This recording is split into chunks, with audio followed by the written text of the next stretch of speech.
Hi friends, இன்னைக்கு foam sheet வச்சு ஒரு ஈஸியான கிராஃப்ட் எப்படி பண்றதுன்னு பார்க்கலாம். First time வீடியோ பார்க்கறீங்கன்னா subscribe பண்ணிட்டு பக்கத்துல இருக்க bell button-ஐயும் press பண்ணிக்கோங்க. இப்போ foam sheetல நான் ரெட் கலர் எடுத்து வச்சிருக்கேன். இந்த சைஸ்ல வந்து கட் பண்ணிக்கிறேன். இன்னும் பெருசா வேணும்னா நீங்க பெருசா கூட கட் பண்ணிக்கலாம். இப்போ இந்த பீஸை வந்து நான் மூணா கட் பண்ணிக்கிறேன். ஈக்குவலா மூணா கட் பண்ணி எடுத்துக்கோங்க. இது ரொம்ப சிம்பிளான கிராஃப்ட் தான். ஸோ குட்டீஸ் கூட ஈஸியாக பண்ணலாம், ரொம்ப ஈஸியாக இருக்கும். நம்ம ரோஸ்ட் தான் பண்ண போகிறோம், ரொம்ப ஈஸியான மெத்தடில். இது மாதிரி இந்த பீஸை வந்து மூணாக வந்து கட் பண்ணி வச்சுருக்கேன். இப்போ இது வந்து நம்ம நார்மலாக எப்படி ஜடை பின்னுவோமோ அதே மாதிரி தான் பின்னணும், ரொம்ப ஈஸி தான். நம்ம நார்மலாக எப்படி ஜடை பின்னுவோமோ அதே மெத்தடில் பின்னிட்டு வாங்க. இதை பின்னும் போது யாராவது ஹெல்ப் பண்ணாங்கன்னா இன்னும் கொஞ்சம் ஈஸியாக இருக்கும். அதே மாதிரி இதை பின்னும்போது நீங்கள் ரொம்ப லூஸாகவும் பின்ன வேணாம், ரொம்ப டைட்டாகவும் வேணாம், நார்மலாக பின்னிக்கோங்க.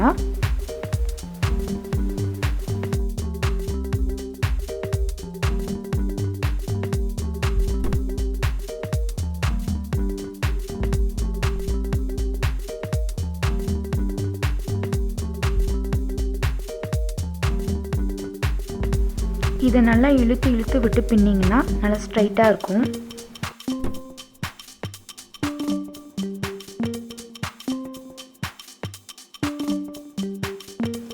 அவ்வளோதான், இதை பின்னி முடிச்சாச்சு.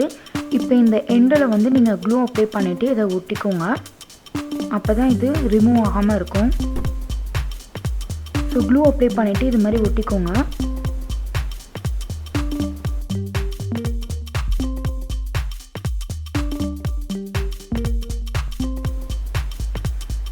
இதை ஒட்டினதுக்கப்புறம் இந்த எக்ஸ்ட்ரா இருக்கிறதெல்லாம் வந்து லைட்டாக கர்வாக நீங்கள் கட் பண்ணிக்கோங்க. லைட்டாக கர்வாக கட் பண்ணிக்கோங்க. ரெண்டு பக்கம் கட் பண்ணியாச்சு. இப்போ வந்து இங்கே வந்து க்ளூ அப்ளை பண்ணிவிட்டு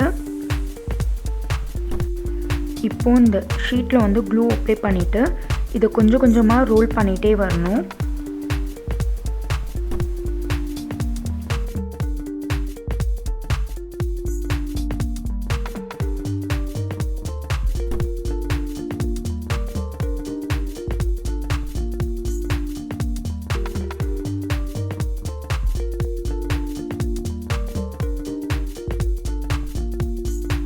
இது மாதிரி கொஞ்சம் கொஞ்சமாக ரவுண்டாக ரோல் பண்ணிக்கோங்க.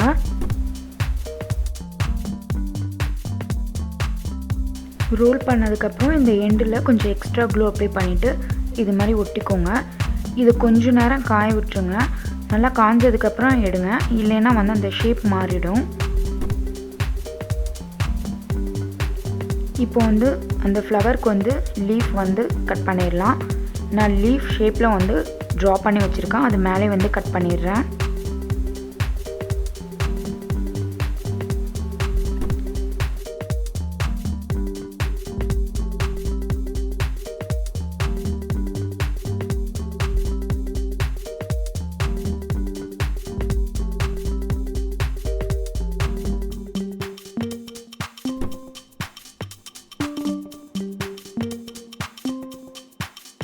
இதே மாதிரி ரெண்டு லீஃப் வந்து நான் ரெடி பண்ணி வச்சுருக்கேன். இப்போ இந்த லீஃப் வந்து இந்த ஃப்ளவரோடு வச்சு ஒட்டிக்கலாம். ஃப்ளவர் வந்து காஞ்சிடுச்சு. இப்போ இந்த லீஃப் வந்து கொஞ்சம் க்ளூ அப்ளை பண்ணிவிட்டு இந்த ஃப்ளவர் கீழே வச்சு ஒட்டிக்கலாம். அதே மாதிரி இந்த லீஃப்லேயும் க்ளூ அப்ளை பண்ணிவிட்டு ஒட்டிக்கிறேன். அவ்வளோதான், க்யூட்டான குட்டி ஃப்ளவர் வந்து ரெடி ஆகிடுச்சு. இது கொஞ்சம் நேரம் அப்படியே காய விட்டுருங்க.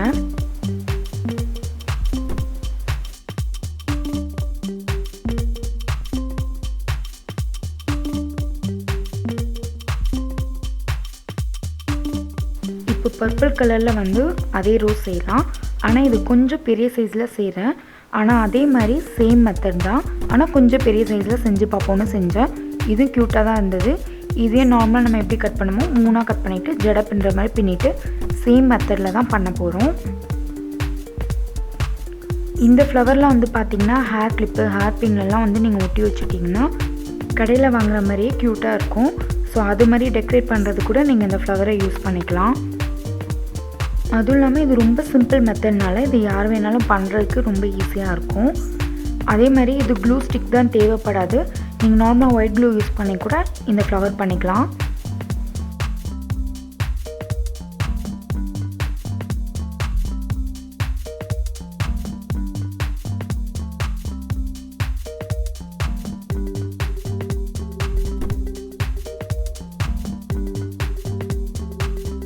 அவ்வளோதான், ஃப்ளவர் ரெடி பண்ணிட்டேன்.